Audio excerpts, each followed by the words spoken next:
La dernière reine de Jean-Marc Rochette, aux éditions Casterman, donc le dernier de la trilogie montagnarde, on peut considérer ça comme ça, qu'il avait fait avec Elle froide et Le loup. Alors, une trilogie par le sujet, mais Oui, pas du tout par. C'est pas une suite ou non, quoi que c'est ce pas une soit. suite, ouais. Elle froide racontait comment sa passion dévorante, à la fois pour le dessin, mais surtout pour l'alpinisme, dans les années 60-70, dans le massif des Écrins. Donc une autobiographie. Le loup, par contre, était une fable écologiste avec une rencontre entre un éleveur de moutons et un loup, Ouais. toujours dans le massif des Écrins. La dernière reine, là, par contre, on est dans du drame historique, Oui. avec le récit d'une gueule cassée de la Première Guerre mondiale, Ouais.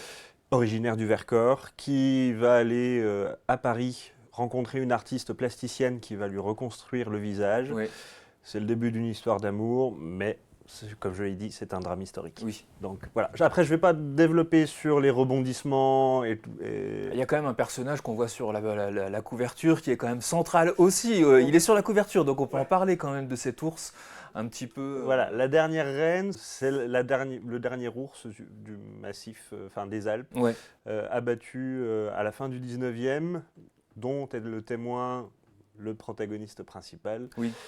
Mais qui a un lien assez particulier avec la faune, on va dire ça comme ça, Ouais. et qui a un vrai côté tendre, un amour des animaux et de la nature, ce qui est plutôt mal vu par le reste de la société. Ouais. Et voilà, j'en dis pas plus parce que c'est vraiment une grande partie du plaisir de lecture, de découvrir les tenants et aboutissants.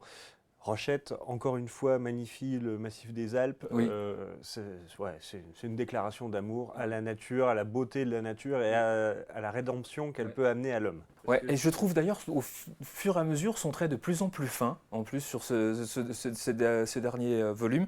Alors je trouve que les couleurs sont un peu sombres, mais ça correspond totalement aussi À l'ambiance au récit, voulue, voilà. à l'ambiance et au récit voulu. Effectivement, Ouais. c'est assez sombre, et son trait va de plus en plus vers l'épure. Ouais. Et il va y avoir une version noir et blanc qui va sortir. À mon avis, ça va être vraiment très très beau.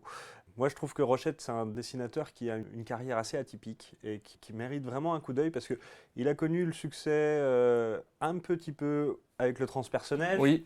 Après, ça a été une longue traversée du désert jusqu'à ce que le transpersonnage sorte adapté en film par un Coréen qui avait trouvé une version pirate du transpersonnage. Donc la culture finit toujours par trouver son chemin. Donc là, ça a relancé complètement sa carrière. Mais bizarrement, il s'en détache assez vite en se focalisant sur ce qu'il connaît. Parce que Oui. Rochette habite 6 mois de l'année, voire plus, dans ce massif qu'il chérit tant. Oui. Et alors, c'est peut-être pas une vision très optimiste de l'humanité, voire c'est peut-être même carrément misanthrope, mais la nature rachète tout. Et je pense que c'est ça le message, c'est qu'il faut vraiment se plonger dans la nature pour oublier notre humanité et tous les défauts qui y arrivent.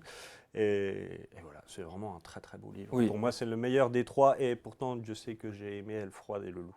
Oui, c'est vrai. Pour moi aussi, c'est le meilleur des trois. C'est vraiment un récit sobre, juste, fort, qui est traversé de bout en bout, je trouve, par cette émotion brute que nous livre Rochette, qui nous livre plein de messages, que ce soit ludique, romanesque, sur de l'autobiographie aussi qu'il fait à travers ce bouquin, et puis sociologique, comme tu le rappelais aussi, par rapport à la nature.